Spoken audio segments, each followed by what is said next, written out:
ಇದು ಟ್ರಿಗ್ನೋಮೆಟ್ರಿದು 17ನೇ ವಿಡಿಯೋ. ಇದರಲ್ಲಿ ಏನಂತ ಕೊಟ್ಟವ್ರೆ, in triangle P Q R right angled at Q P R plus Q R equal to 25 centimetre, P Q 5 centimetre. ಇದು find out sine P cos P and tan P ಅಂತ ಕೊಟ್ಟವ್ರೆ. ಇವಾಗ first triangle ಮಾಡಬೇಕು. ಯಾವುದು triangle? Triangle P Q R.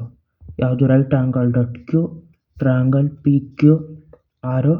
ಇವಾಗ ಕಂಡುಹಿಡಿಬೇಕಿರೋದು ಎಲ್ಲ P ಎಲ್ಲ ಐತೆ, sine P cos P tan P ಅಂತ. ಹಂಗಾಗಿ ಈ ಆ್ಯಂಗಲ್ ಇದು ಮಾಡಬೇಕು. ಅವ್ರು ಕೊಟ್ಟಿರೋದು ಪಿ ಕ್ಯೂ ಅನ್ನೋದು 5 ಸೆಂಟಿಮೀಟ್ರು, ಪಿ ಕ್ಯೂ ಅನ್ನೋದು 5 ಸೆಂಟಿಮೀಟ್ರು. ಇದು P Q P R plus Q R, P R plus Q R equal to 25 centimetre, P Q 5 centimetre ಅಂತ ಕೊಟ್ಟವ್ರೆ. ಇವಾಗ ಎಲ್ಲ ಪಿ ಎಲ್ಲಿ ಬೇಕಿರೋದ್ರಿಂದ ಪಿಗೆ ಇದು ಅಡ್ಜಸೆಂಟ್ ಆ್ಯಂಗಲ್ಲು, ಜಂಟಿ ಆಗಿರೋದು ಅಡ್ಜಸೆಂಟ್ ಸೈಡು, ಇದು ಆಪೋಸಿಟ್ ಸೈಡು, ಆಪೋಸಿಟ್ ಇರೋದು. ಈ ರೈಟ್ ಆ್ಯಂಗಲ್ಗೆ ಆಪೋಸಿಟ್ ಇರೋದು ದೊಡ್ಡದು, ಇದು ಮಾಮೂಲಿ ಹೈಪೋಟೆನ್ಯೂಸು. ಇವಾಗ 3 ಸೈಡ್ಗಳನ್ನು ಕಂಡುಹಿಡಿಬೇಕು. ಅಲ್ಲೇನಂತ ಕೊಟ್ಟವ್ರೆ, ಪಿ ಆರ್ ಪ್ಲಸ್ ಕ್ಯೂ ಆರು. ಇದು P R plus Q R, P R plus Q R equal to 25 centimetre ಅಂತ ಕೊಟ್ಟವ್ರೆ. ಆಮೇಲೆ ಇನ್ನೊಂದೇನು, P Q equal to 5 centimetre. ಇವಾಗ ಮಾಮೂಲಿ ಪೈಥಾಗೊರಸ್ ಥಿಯರಮ್ ಉಪಯೋಗಿಸ್ಬೇಕು. ಈಗ ಪಿ ಆರ್ ಅನ್ನೋದನ್ನ ಆ ಕಡೆ ತಗೊಂಡು ಮಾಡ್ಕೋಬೇಕು. ಇದನ್ನು ಇದೇ ಈಕ್ವೇಷನಲ್ಲಿ ಕ್ಯೂ ಆರ್ನ ಆ ಕಡೆ ಕಳಿಸಿದ್ರೆ ಎಷ್ಟಾಯ್ತದ? P R equal to 25 minus Q R ಅಂತ ಆಯಿತು. ಇವಾಗ ಪೈಥಾಗೊರಸ್ ಥಿಯರಮ್ ಉಪಯೋಗಿಸ್ಬೇಕು. ಈ ಸೈಡ್ ಸ್ಕ್ವೇರು ಪ್ಲಸ್ ಈ ಸೈಡ್ ಸ್ಕ್ವೇರ್ಗೆ ಇದು ಆರ್ ಪಿ ಸ್ಕ್ವೇರ್ ಆಯ್ತದ. ಅಲ್ಲಿಗೆ ಯಾವುದು? R Q square Q R square plus ಇದು ಚಿಕ್ಕದು Q P square equal to ಇದು ಪಿ ಆರ್ ಸ್ಕ್ವೇರು. ಇವಾಗ ಇದನ್ನೇನಂತ ಬರಿಬೋದು, ಕ್ಯೂ ಆರ್ ಸ್ಕ್ವೇರ್ ಹಂಗೆ ಉಳಿತದ. ಕ್ಯೂ ಪಿ ಸ್ಕ್ವೇರ್ ಅಂದರೆ ಕ್ಯೂ ಪಿ ಅಂದರೆ 5 ಸ್ಕ್ವೇರ್ ಆಯ್ತು ಇದು. ಅದೇ ಥರ ಪಿ ಆರ್ ಅಂದ್ರೇನು 25 ಮೈನಸ್ ಕ್ಯೂ ಆರು, ಇದ್ರದ್ದು ಹೋಲ್ ಸ್ಕ್ವೇರ್ ಆಯಿತು. ಇವಾಗ ಇದು ಕ್ಯೂ ಆರ್ ಸ್ಕ್ವೇರ್ ಹಂಗೆ ಉಳೀತು.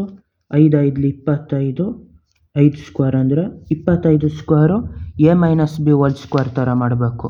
ಅದ್ರ ಫುಲ್ ಫಾರ್ಮ್ ಏನು? A square plus b square minus 2ab ಅಂತ.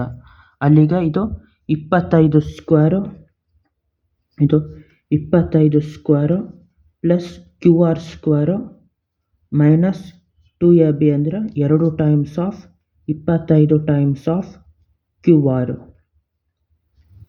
ಇವಾಗ ಇಲ್ಲೂ ಕ್ಯೂ ಆರ್ ಸ್ಕ್ವೇರ್ ಆಯ್ತು, ಇಲ್ಲೂ ಕ್ಯೂ ಆರ್ ಸ್ಕ್ವೇರ್ ಆಯ್ತಾ, ಕ್ಯಾನ್ಸಲ್ ಮಾಡ್ಬೋದು. ಯಾವ ಥರ ಕ್ಯಾನ್ಸಲ್ ಮಾಡ್ಬೋದು ಅಂದರೆ, ಒಂದು ಈ ಕ್ಯೂ ಆರ್ ಸ್ಕ್ವೇರ್ ಈ ಕಡೆ ತೊಗೊಂಡೋದ್ರೆ ಮೈನಸ್ ಕ್ಯೂ ಆರ್ ಸ್ಕ್ವೇರ್ ಆಯ್ತದ, plus minus Q R square cancel ಆಯ್ತದ. ಇಲ್ಲ ಇನ್ನೊಂದು ಅರ್ಥದಲ್ಲಿ ಈಕ್ವಾಲಿಟಿ ಸೈನ್ ಅಂದರೆ ತಕ್ಕಡಿ, ಇದು 2 ಕಡೆನೂ ಸಮವಾಗೈತೆ. ಇಲ್ಲೆಷ್ಟೋ ಒಂದು 30 kg ಐತೆ, ಇಲ್ಲಿ ಒಂದು 5 kg ವೆಯ್ಟ್ ಐತೆ, ಇನ್ನು 30 kg ಅಷ್ಟು ವೆಯ್ಟ್ ಐತೆ, ಇಲ್ಲಿ 5 kg ಅಷ್ಟು ವೆಯ್ಟ್ ಐತೆ, ಇನ್ನು 25 kg ಅಷ್ಟು ಅಕ್ಕಿ ಏನೋ ಐತೆ. 5 kg ವೆಯ್ಟ್ ಈ ಕಡೆಯಿಂದ ತೆಗೆದ್ರೆ ಇಲ್ಲೂ 25 kgದು ವೆಯ್ಟ್ ಆಯ್ತದ, ಇಲ್ಲಿ ಅಷ್ಟು ಅಕ್ಕಿ ಉಳಿದಿರ್ತದ. ಇದು ತಕ್ಕಡಿ ಥರ. ಇಲ್ಲೂ ಕ್ಯೂ ಆರ್ ಸ್ಕ್ವೇರ್ ತೆಗೆದಾದ್ಮೇಲೆ ಈ ಕಡೆಯಿಂದನೂ ಕ್ಯೂ ಆರ್ ಸ್ಕ್ವೇರ್ ತೆಗಿಬೋದು. ಕ್ಯೂ ಆರ್ ಸ್ಕ್ವೇರ್ ಅನ್ನೋದು ಒಂದು ಬಟ್ ಥರ ಇಲ್ಲಿ 5 kgದು. ಅದೇ ಥರ ಇಲ್ಲಿ 25 ಆಯಿತು. 25 ಈಕ್ವಲ್ ಟು 25 ಸ್ಕ್ವೇರ್ ಅಂದರೆ 25 ಟೈಮ್ಸ್ ಆಫ್ 25, ಅದು 625 ಆಯಿತು. ಅಲ್ಲಿಗೆ ಇದೇನಾಯಿತು? 625 minus 2 times of 25 50, 50 Q R ಆಯಿತು. ಇಲ್ಲಿ ಈ ಮೈನಸ್ 50 ಕ್ಯೂ ಆರ್ನ ಈ ಕಡೆ ಹಾಕಬೇಕು, 50 ಕ್ಯೂ ಆರ್ ಅಂತ. ಅದೇ ಥರ ಮೈನಸ್ 625 ಇಲ್ಲೇ ಉಳೀತು, ಇಲ್ಲಿ ಮೈನಸ್ 25 ಆಯಿತು. ಇವಾಗ 625 ಮೈನಸ್ 25 ಅಂದರೆ 600 ಉಳೀತು. ಅದು 50 ಕ್ಯೂ ಆರ್ ಈಕ್ವಲ್ ಟು 600, 50 ಕಡೆ ಹೋದರೆ ಕ್ಯೂ ಆರ್ ಈಕ್ವಲ್ ಟು 600/50. ಇಲ್ಲಿ 0 0 ಕ್ಯಾನ್ಸಲ್ ಆಯಿತು. 5 1 5 1 5, 5 2 10, 12 ಯೂನಿಟ್ಗಳು. ಯಾವುದು? ಕ್ಯೂ ಆರಲ್ಲಿ. ಕ್ಯೂ ಆರಲ್ಲಿ ಏನು ಅಂದರೆ ಇದು ಕ್ಯೂ ಆರ್ ಅಂದರೆ 12 ಯೂನಿಟ್ಟು. ಇದು ಪಿ ಕ್ಯೂ ಅಂದ್ರೇನು? 25 minus Q R. P ಕ್ಯೂಗೆ P Q ಅಂದರೆ 25 ಮೈನಸ್ ಕ್ಯೂ ಆರು, ಕ್ಯೂ ಆರ್ 12, 25 ಮೈನಸ್ 12 ಅಂದರೆ 13 ಆಯಿತು. ಅಲ್ಲಿಗೆ ಇದು ಪಿ ಆರ್ ಅನ್ನೋದು 13 ಆಯಿತು. ಇವಾಗ 3 ಕಂಡುಹಿಡಿಬೇಕು. Sine P cos P tan P ಇಲ್ಲಿ ಬರೀಬೇಕು. 3 sine P cos P tan P, sine P cos P tan P. Sine P ಅಂದ್ರೇನು? Opposite by hypotenuse. Opposite by hypotenuse ಅದೆಷ್ಟು ಯೂನಿಟ್ ಆಯಿತು? ಇಲ್ಲಿ ಆಪೋಸಿಟ್ ಇದು ಹೈಪೋಟೆನ್ಯೂಸ್ ಇದು 12/13. ಇದು 12/13 opposite by hypotenuse. Cos P ಅಂದರೆ adjacent by hypotenuse. Adjacent by hypotenuse ಅಂದರೆ ಈ ಥರ ಅಡ್ಜಸೆಂಟು. ಇಲ್ಲಿ ಅಡ್ಜಸೆಂಟ್ ಎಷ್ಟು ಕೊಟ್ಟವ್ರೆ? 5/13 ಹೈಪೋಟೆನ್ಯೂಸು. 5/13.